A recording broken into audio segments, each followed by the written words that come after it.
Good morning dear students. SRY children academy के online classes में आपका स्वागत है।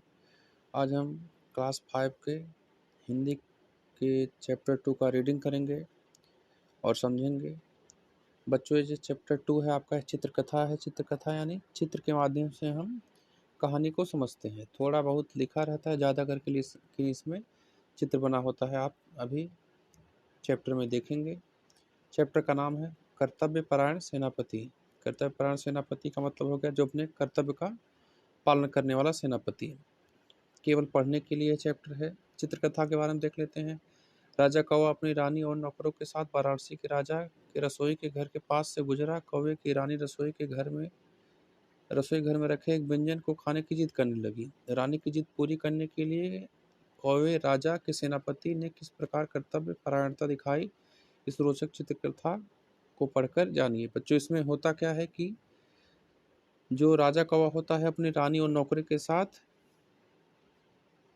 जा रहा होता है। वहाँ रास्ते में वाराणसी पड़ता है। वहाँ एक महल रहता है जहाँ से गुजरते समय स्वादिष्ट भोजन का महक रानी को महकता है और रानी वहाँ से कुछ खाने का जिद कर लेती है और उनके जिद के नाते राजा परेशान हो जाते हैं। तब उनका जो सेनापति होता है वो योजना बनाता है और भोजन लाता है उनके लिए। अंत में सेनापति पकड़ा जाता है और उसे अंततः छोड़ दिया जाता है, लेकिन रानी के खाने के चक्कर में बच्चों जो सेनापति होता है वो फंस जाता है। इस नाते कभी भी आप लोग ये केयर करिएगा कि अपने खाने के चक्कर में अपने मम्मी पापा, भाई बहन या फिर दोस्तों को कहीं फंसाइएगा मत। चलिए शुरुआत करते हैं। बहुत समय पहले की बात है। एक राजा कौवा अपनी रानी व अनुचरों के साथ वाराणसी के राजा के महल के निकट से गुजरा। देखिए बच्चों, महल यही है।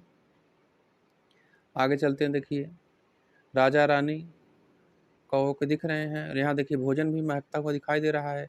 जब वे महल के रसोई घर के पास से गुजरे तो कौवों की रानी को महल की रसोई से स्वादिष्ट व्यंजन की खुशबू आई। खुशबू को सूंघकर उसके मुंह में पानी भर आया। आप देखेंगे अक्सर जो रानी औरतें होती हैं वो खाने की शौकीन होती हैं और उनके मुंह में पानी जल्दी ही आ जाता है। बच्चों, अगले दिन प्रातःकाल चलो प्रिय, कहीं अच्छा भोजन करने चलें, कौवा राजा होता है जो कहता है।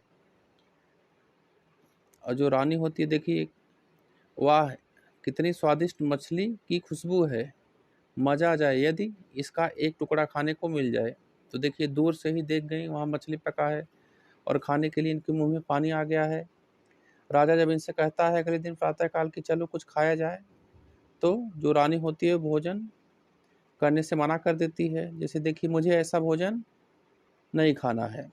इनको वही जो देख के मुंह में पानी आ गया था बच्चों, वही भोजन चाहिए। राजा कौवे को समझ नहीं आ रहा था कि वह किस प्रकार अपनी रानी के मन की इच्छा को पूरी करे। तभी उसका सेनापति वहां आ पहुंचा। देखिए सेनापति आ गया है। महाराज, आप बहुत उदास लग रहे हैं, क्या कोई समस्या है? सेनापति: नहीं।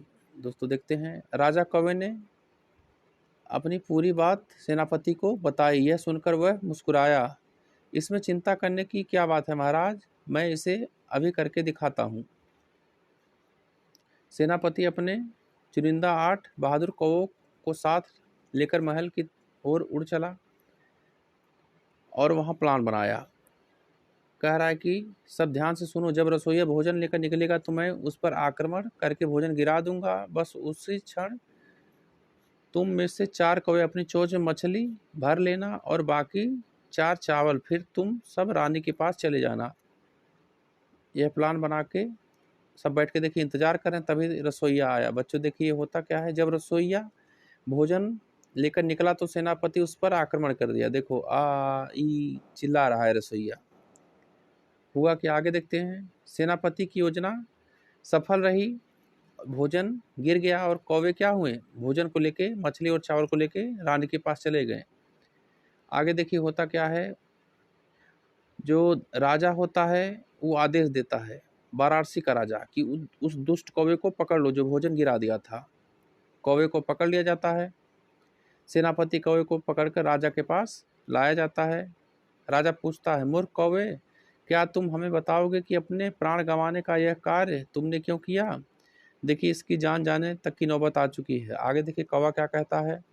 महाराज, हमारी महारानी आपके रसोई में पका भोजन करना चाहती थी, अतः मैंने उनके लिए भोजन पहुंचाने का वचन दिया था। मुझे खुशी है कि मैं अपना वचन निभा सका। तो कौवे की बात सुनकर राजा खुश हो गए और क्या कहते हैं कि आज से हम तुम्हें वचन देते हैं कि हम तुम्हें व तुम्हारे राजा रानी के लिए रोजाना भोजन का एक अंश भेजेंगे।